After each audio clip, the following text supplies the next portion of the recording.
வணக்கம் மாதிரிக்கு நமஸ்காரம். இது தக்ஷி சவலதிகாரம். இன்றைய நாள் யாழ்ப்பாணத்துக்கே ஸ்பெஷல் அப்படின்னு சொல்லலாம்.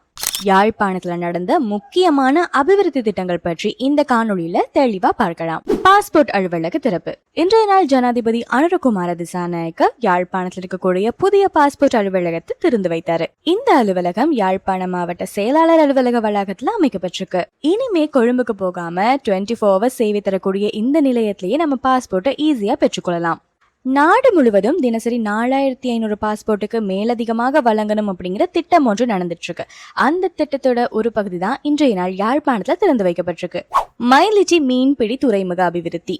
ஜனாதிபதி மயிலிட்டி மீன்பிடி துறைமுகத்தோட 3வது கட்ட அபிவிருத்தி திட்டத்தையும் திறந்து வைத்தார். இந்த திட்டத்துக்கு கீழே மீனவர்களுக்கு குளிர்சாதன வசதி, ஏல மண்டபம், வலை தயாரிக்கிற மையம், தொடர்பு வசதிகள் மாதிரியான பல அம்சங்கள் உருவாக்கப்பட்டிருக்கு. இதனால யாழ்ப்பாணம் மட்டும் இல்லாம வடக்கு கிழக்கு மாகாணங்கள் இருக்கக்கூடிய மீனவர்களும் பெரிதளவுல பயனடைவார்கள் அப்படின்னு எதிர்பார்க்கப்படுகிறது.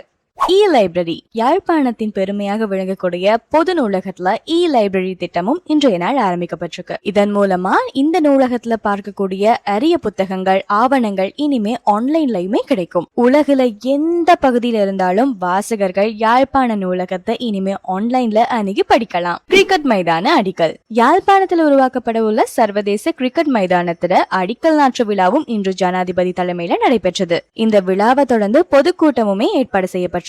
இந்த மைதானம் எதிர்காலத்துல தேசிய மற்றும் சர்வதேச போட்டிகளை நடத்துற வகையில வடிவமைக்கப்பட்டிருக்கு. இது எல்லாத்தையுமே விட இன்றைய நாள் அதிகம் பேசப்படக்கூடியது நினைவுகள் தாங்க. ஒரு கட்டிடமோ அல்லது அலுவலகம் திறக்கும் போது நினைவுகள் வைக்கிறது சாதாரணமான விஷயம். ஆனா அந்த நினைவுகள் இன்றைய நாள் ஏன் இவ்வளவு பெரிதளவுல பேசப்படுதுன்னு தெரியுமா? இதுக்கு காரணம் இந்த நினைவுகள்ல இருந்த விஷயங்கள் தான். ஒவ்வொரு நினைவுகள்லையும் கட்டாயமா அந்த காலத்துல இருந்த ஜனாதிபதியோட பெயர் குறிப்பிடப்பட்டிருக்கும். ஆனா இன்றைய நாள் நம்மளுடைய ஜனாதிபதி அனுரகுமார திசாநாயக்க திறந்து வைக்கப்பட்ட கட்டிடங்கள்ல, அலுவலகங்கள்ல இருக்கக்கூடிய நினைவுகள்ல அவருடைய பெயர் குறிப்பிட்டில்ல. 2வது விஷயம், எப்போதுமே அரசாங்கம் தங்களை விட்டு கொடுக்க மாட்டாங்க. ஆனா இது வழமைக்கு மாறி இன்றைய நாள் அந்த திறந்து வைக்கப்பட்ட நினைவுகள்ல பொதுமக்களால சேர்க்கப்பட்ட நிதியினால அமைக்கப்பட்ட கட்டிடம் அப்படிங்கறதையும் குறிப்பிட்டிருக்காங்க.